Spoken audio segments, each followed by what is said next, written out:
G'day guys, how are ya? Now, this could be a long story. We have a poltergeist and we've lived here for 31 years and that poltergeist has made itself seen every now and then in that 31 years.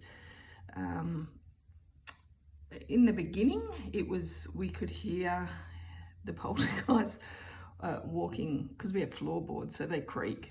We could hear the poltergeist walking when we would be in bed at night.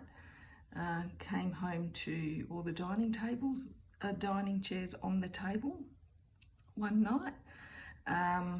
Anyway, the most significant, other than dining chairs on the table, we renovated our house in 2014 and had to pack everything up. And we had cordless phones and they were in a set of 3. Anyway, when the house was finished and we could unpack everything again, I found 3 bases, 2 handsets. 1 handset was missing. Could not find it anywhere and I had packed it. Anyway, about 6 months later, I kid you not, I walked into my bedroom here and on the floor, in the middle of the floor, right there, was the missing handset for the cordless phone set. I was like, what the? Anywho, another thing that happened was my girlfriend stayed over and the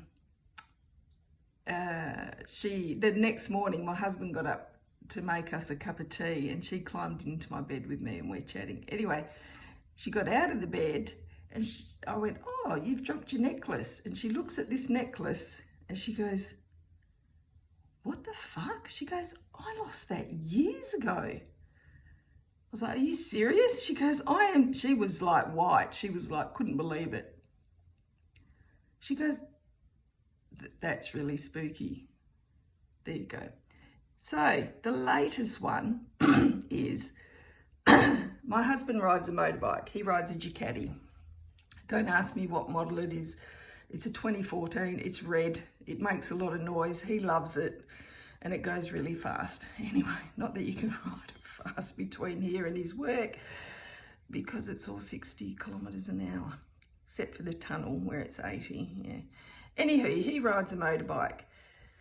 He hasn't ridden it all winter because it's just been stupidly raining and cold. And also he has to, in his job, he has to go to work sites.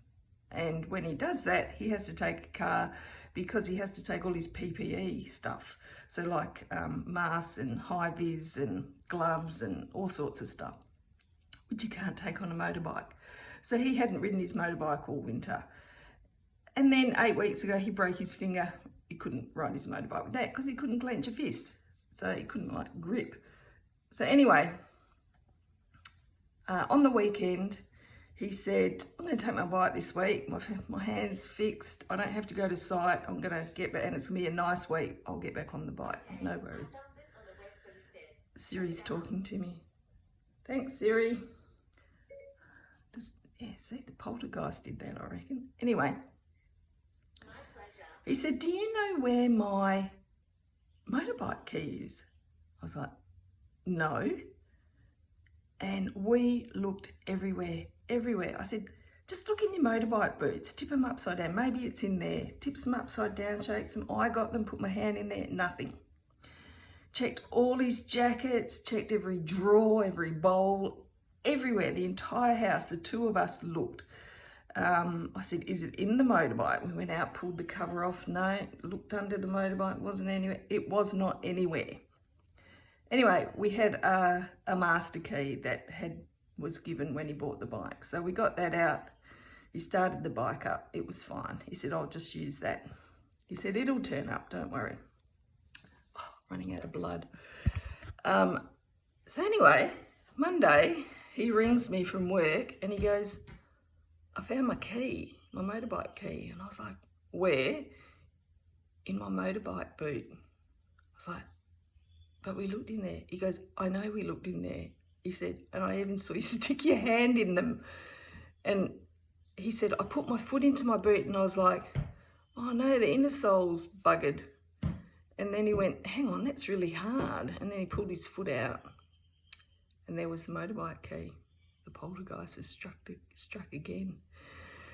So yeah, at least it's not a destructive poltergeist, but I wish it could, yeah, just not. That'd be great. Just not. Yeah, so there's a couple of poltergeisty stories for you about the poltergeist that lives in our house. We don't know who he is or she. It could be a kid because it likes playing pranks. But yeah, that phone one, that I just walked into my room and it was there in the middle of the floor.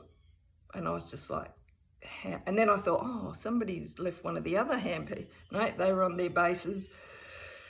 Yeah, and this one was completely flat. It hadn't been charged, so I had to put it on its base and charge it up. So yeah, poltergeist. There's my poltergeist story for you. Have a great day, guys. See ya.